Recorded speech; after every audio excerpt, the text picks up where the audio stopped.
มาในความพันได้บัดนี่มาในลิมิตได้บัดนี่พลึบขึ้นมาโต๊ะดำขลืออยู่นะโอ้หัวใจสั่นแล้วนะ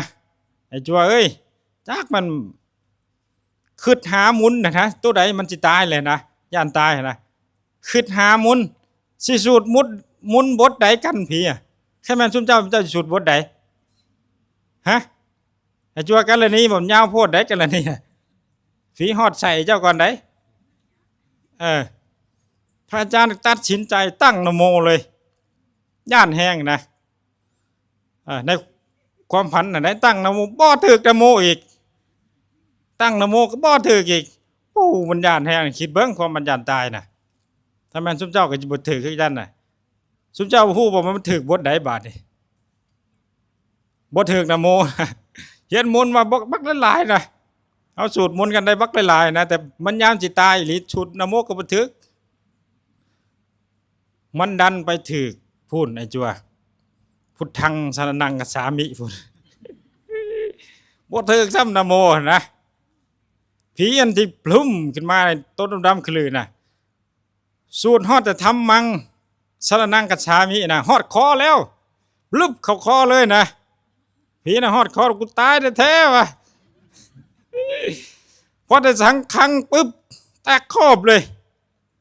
ผีต้นมันดำน่ะแตกครอบเลยเด้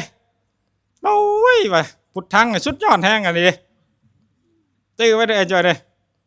อาจารย์ก็ออกมาแต่ป่าภูเขาควายเนี่ยป้าพุทธังนี่สุดยอดแห้งเด้สารณคมเนี่ยพุทธังจรณังกัจจามิธัมมังจรณังกัจจามิสุดยอดได้จ้ะบทนี้นะจื้อไว้เด้อไปป่าไปดงไปปฏิบัติธรรมอยู่ใช่ก็ตามไปนอนวัดใช่แต่ก็ตามอย่าลืมบทกรณีกับวิรูปักเขนี่วิรูปักเขนี่เป็นบทแผ่เมตตาถามไอ้จัวก่อนสูตรได้กันแล้วที่วิรูปักเขบ่ได้ก็พยายามเนาะอาจารย์สิเว้าสู่ฟังกับวิรูปักเขนี่เป็นนั่นบทแผ่เมตตากันพญางู4จำพวกงูวิรูปักขะงูเอราปัฏฐะงูสัพพญาปุตตะพญางูกันหาโคตมะงู4จำพวกนี่ละเขาแผ่เมตตาให้เขาก็มีนิทานเนาะยังเหลือเวลาหน่อยนึงพระภิกขุนี่ก็เจริญสมณธรรมแหละไปดังไฟพิงไฟยามหนาวคือเฮานี่แหละหาพื้นหายังบ่ดังไฟดึงพื้นขึ้นมางูประคบตายซะบาดนี่นะในวัดพระเชตวันเรื่องเล่างูคบพระภิกขุองค์นั้นตายฮอดธรรมสภาเด้แค่มันงูคบเฮาอยู่นี่ก็แล้วฮอดหูเจ้าวาดไปแล้วได้จัดงานศพส่งกันแล้วแหละเมื่อก่อนเห็นไอ้จั่วลิ้นงูอยู่นะเจอไว้ได้จั่วเด้อวิรูปักเขนี่พระพุทธเจ้าเสด็จมาเห็นเหตุการณ์นั้นก็เลยตรัสว่าภิกขุถ้าแม่นภิกขุผู้มรณภาพนี่ได้เจริญเมตตาให้พญางู4จำพวกคือวิรูปักเขนี่ละเล่าก็สิบ่ถูกงูกัดดอกในอดีตพระพุทธเจ้าเฮานี่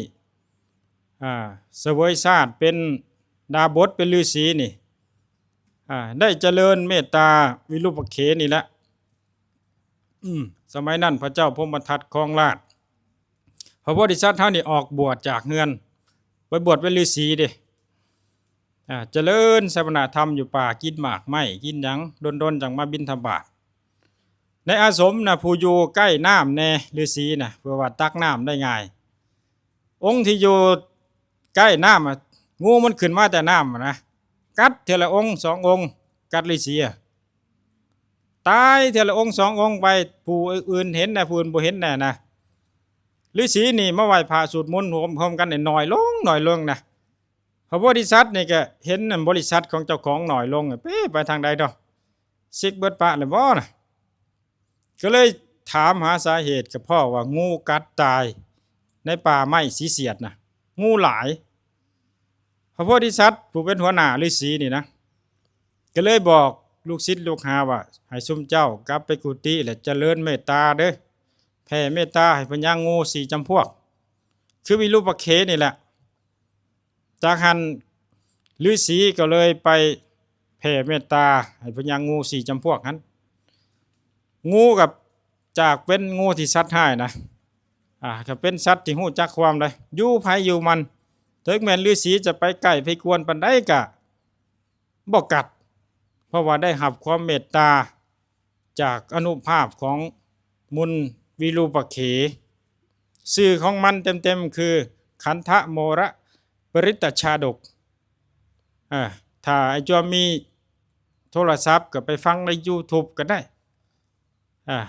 เพิ่นเฮ็ดเป็นแอนิเมชันน่ะจะเห็นภาพได้ง่ายเรื่องอนุภาพของมุนต่างๆหั่นแหละ